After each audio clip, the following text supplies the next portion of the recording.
Any को जब पता चलता है कि एमन के साथ ये सारा कुछ सलूक होने वाला है, क्योंकि उसके ऊपर तो सारा कुछ बीता होता है, इसलिए वो सब जानती है कि आखिर ये लोग क्या करने वाले हैं। लेकिन अब देखेंगे कि एमन जो है वो कहती है कि मैं ऐसा कुछ भी नहीं करने वाली हूँ, मैं आप लोगों को साफ साफ बता दूँ। वो एनी को भी कहती है कि एनी तुम ही मेरी माँ को समझाओ, पता नहीं क्यों वो इस बात के पीछे पड़ी हुई है। मैं तुम्हारी ज़िंदगी देखती हूँ तो मैं बहुत परेशान हो जाती हूँ कि आखिर तुम कैसे हर चीज़ को मैनेज कर लेती हो। आगे से आप देखेंगे कि जो एनी है वो जाती है अपनी फूफो के पास और कहती है कि आप कैसे ऐसे उसके साथ कर सकती हैं, चाहे जो मर्जी हो जाए, मैं आपको उसकी ज़िंदगी के साथ खेलने का कोई हक नहीं देती हूँ। मैं आपको पहले ही बता देती हूँ कि मैं ऐसा हरगिज़ नहीं होने दूंगी। जो आप सलूक उसके साथ कर रही हैं, मुझे पता है किसके कहने पे कर रही हैं और कौन ये सब कुछ करवा रहा है, और जो ये सब कुछ करवा रहा है वो खुद ही संजाम तक पहुँच जाएगा। लेकिन फ़िलहाल उस इंसान की रस्सी दराज है, इसलिए आप प्लीज़ उससे बच जाइए। आप नहीं जानते कि वो आपकी ज़िंदगी तबाह करने पर तुली हुई है। वो हम सब की दुश्मन है रहीला आंटी, प्लीज़ उनको पहचान लीजिए। इस पर आप देखेंगे कि फ़हमी कहती है कि मुझे इस वक्त तुम अपनी दुश्मन लग रही हो, और ऐसा लग रहा है कि जैसे तुमसे बड़ा मेरा कोई दुश्मन नहीं है। और ये अदालतें लगानी छोड़ दो, अपनी उम्र देखो और अपनी अदालतें देखो कि तुम कैसे लगा के बैठ जाती हो। जिसको सुनकर आप देखेंगे कि वो कहती है कि नहीं, वो एमन मेरी बहन है, मैं उसके साथ बुरा होता होगा आखिर कैसे देख सकती हूँ, ऐसा तो मैं कभी भी बर्दाश्त नहीं करूँगी। इसलिए बेहतर यही है कि आप इस फैसले को बदल डालें और सारा मामला जो है रफा दफा करें और इन लोगों को हमेशा के लिए इनकार कर दें। क्योंकि अगर आप ऐसी जगह पर रिश्ता करेंगे तो सारी ज़िंदगी आपकी बेटी रोती रहेगी। आप क्यों ऐसी बात समझ नहीं रही? क्योंकि हर इंसान फ़ाखिर की तरह नहीं होता है कि हर चीज़ को हैंडल करने की कोशिश करे। काश आपको ये बात समझ आ जाए, लेकिन आप देखेंगे कि देखेंगे किसी कि को ये आलिया बात जो समझ है नहीं अपने आ घर में रही। काफ़ी ज़्यादा खुश है और आयशा को कहती है कि आप बेफिक्र हो जाए, मैं कभी भी इस रिश्ते के दरमियान नहीं लेके आने दूंगी। जो हमारा रिश्ता है वो हमेशा के लिए ऐसे ही रहेगा। दूसरी तरफ आप देखेंगे कि बहुत ज़्यादा साथ दे रही है एनी का उसकी सास, और कहती है समीना कि तुम फिक्र मत करो, मैं तुम्हारा हमेशा साथ दूंगी और तुम ये कभी भी मत समझना कि हमारा रिश्ता बदल चुका है या हबीब की वजह से हमारे दरमियान इख्तलाफात बढ़ जाएंगे। ऐसा कभी भी नहीं होगा। जो जैसा चल रहा है हमारे दरमियान वैसा ही चलता रहेगा। तुम्हें परेशान होने की कोई ज़रूरत नहीं है। ये सुनकर आप देखेंगे कि एनी कहती है मुझे भी आपसे इन्हीं बातों की उम्मीद थी और देख लीजिए कि ऐसा ही हो रहा है। खैर आप देखेंगे काफ़ी ज़्यादा उसने समीना ने उसको तसल्ली दी और कहा है कि रहीला से तुम्हें बच के रहना होगा। रहीला की किसी बात पर यकीन नहीं करना है, क्योंकि अगर तुम रहीला की बातों पे लगोगी या कभी उसकी बातों पे यकीन करोगी तो तुम अपना ही नुकसान करवाओगी। इसलिए तुम्हें उससे दूर रहना की मैं तुम्हें एक बात नसीहत करती हूँ। जिसको सुनकर आप देखेंगे कि वो कहती है मैं जानती हूँ, मुझे माँ ने भी ऐसा ही कहा है कि उससे दूर रहना है, वो कभी भी हमारी सगी नहीं हो सकती है। इसलिए मुझे इस बात का यकीन हो चुका है। खैर मैंने भी उन्हें कई दफ़ा आजमाया है, आजमाने की कोशिश की है और मैंने यही देखा है कि उसने हमेशा मुझे कोई ना कोई गलत काम पर ही लगाया है, कोई ना कोई गलत बात ही कही है। इसलिए मैं अब जान चुकी हूँ कि क्या हकीकत है और क्या नहीं है।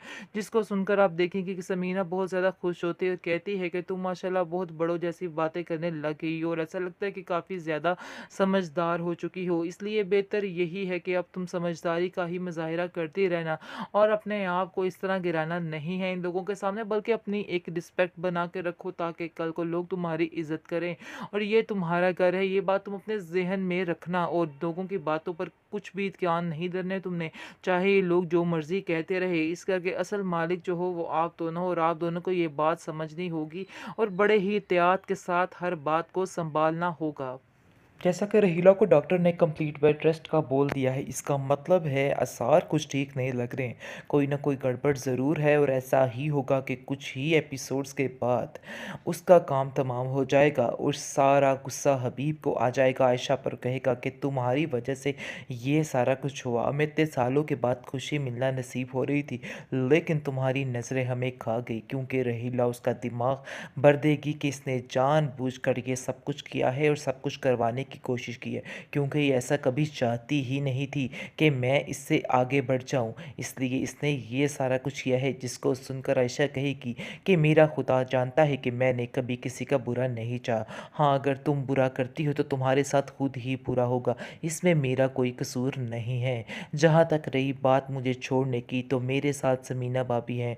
मुझे इस घर से कोई भी नहीं निकाल सकता, क्योंकि असल में अपनी बच्चियों की वजह से रहना चाहती हूँ और मेरी बच्चियों के पास से मुझे कोई दूर नहीं कर सकता है। ये समीना भाभी ने मुझसे वादा किया है। जिसको सुनकर हबीब कहता है कि तुम्हें जिस चीज़ का ज़्यादा गुमान चढ़ा हुआ है, देख लेना एक दिन वो भी उतर जाएगा और बहुत जल्द तुम्हें तुम्हारी ये समीना भाभी छोड़कर भी चली जाएगी। फिर तुम्हारी अकल ठिकाने आएगी और तुम्हें समझ आएगी कि आखिर किस पाँव बिक रही हो। जिस पर आप देखेंगे कि आयशा कहती है कि नहीं, मुझे उन पर पूरा यकीन है। उन्होंने आज तक मेरा बहुत ज़्यादा साथ दिया है और मज़ीद वो मेरा साथ ज़रूर देंगी और मुझे कभी भी ऐसे नहीं छोड़ेंगे। जिसको सुनकर हबीब को और ज़्यादा आग लग जाती है, क्योंकि रहीला की तो उस घर में कोई इज्जत है ही नहीं। वो चाहे जो मर्ज़ी कर ले, कोई भी उसको आगे आने देता ही नहीं। साइका, फहमी, हर कोई उसके ख़िलाफ़ है, क्योंकि सब जान चुके हैं कि रहीला की हकीकत आखिर में है क्या और रहीला क्या करना चाहती है। क्योंकि रहीला ने जिस बेस पर ये स्टेप उठाया था वो उसका पूरा नहीं हुआ है, क्योंकि उसकी नीयत ही ख़राब थी और उसको उसकी नीयत का ही मिलकर रहा है और इसमें और कुछ भी नहीं है। यही बात आयशा कहती है हबीब से कि तुम्हारी बीवी को तुम्हारी नीयत का मिला है। जो आप दोनों की नीयत थी, सिर्फ़ और सिर्फ उसकी वजह से ये सब कुछ हो रहा है। जिसको सुनकर वो कहता है कि तुम तो चाहती ही नहीं थी, लेकिन तुमने जो चाहा तुम्हें मिल गया है, अब तो तुम्हें सुकून हो जाना चाहिए। जिसको सुनकर आयशा कहती है कि मुझे जो चाहा वो कभी नहीं मिला। यानी कि बात हो रही है हबीब की, क्योंकि हबीब ने कभी भी उसको दिल से एक्सेप्ट नहीं किया और वो हमेशा यही सोचती रही, लेकिन ऐसा कभी नहीं हुआ। दूसरी तरफ समीना भाभी को काफ़ी गुस्सा है और कहती है कि तुम्हारी हबीब जुर्रत कैसे हुई कि तुम आयशा पर हाथ उठाओ और उसको कहो कि तुम यहाँ से चली जाओ। तुम आखिर होते कौन हो उसको इस घर से निकालने वाले? ये उसका घर है और वो यहाँ पे रहेगी, क्योंकि उसकी बेटी का घर है ये बात तुम भी अपने जहन में रखो। अगर निकलना चाहते हो तो अपनी रहीला को पकड़ो और यहाँ से निकल जाओ। जिसको सुनकर हबीब थोड़ा पिघला जाता है, क्योंकि वो जानता है कि अगर वो समीना के साथ ज़रा ऊंचा आवाज़ में बोला तो समीना उसको घर से निकाल बाहर फेंकेगी, क्योंकि आयशा से वादा कर लिया है समीना ने कि वो उसको यहाँ से कभी भी नहीं जाने देगी। चाहे हबीब उसका साथ छोड़ता है छोड़ दे, लेकिन समीना अब उसके लिए स्टैंड लेना शुरू हो गई है और कहती है कि ख़बरदार किसी ने इसके बारे में कोई ऐसी बात की और जो इसके साथ ऊंची आवाज़ में बात करेगा, मैं उसको इस घर में 1 मिनट के लिए भी बर्दाश्त नहीं करूँगी। ये बात अब रहीला को भी समझ आ चुकी है कि उससे थोड़ा नीची आवाज़ में बात करना है, क्योंकि रहीला जिस प्लानिंग के तहत चल रही थी वो उसकी प्लानिंग जो है फ़ेल हो चुकी है। इसलिए वो अब वो ज़्यादा परेशान हो चुकी है कि आखिर वो अगला हरबा कौन सा इस्तेमाल करे जिसकी वजह से सारा काम ख़राब हो, क्योंकि उसने इन सारी एपिसोड्स में यही कुछ तो किया है कि आखिर कौन सी प्लानिंग नहीं की जाए, लेकिन उसकी कोई भी प्लानिंग कंप्लीट नहीं होती है और सारी उसके ऊपर ही मज़ीद आकर गिर जाती हैं। इस चीज़ का उसको अंदाज़ा नहीं हो रहा है, लेकिन बार बार वो लोगों की ज़िंदगी को जीर्ण करने में मसरूफ़ हो चुकी है।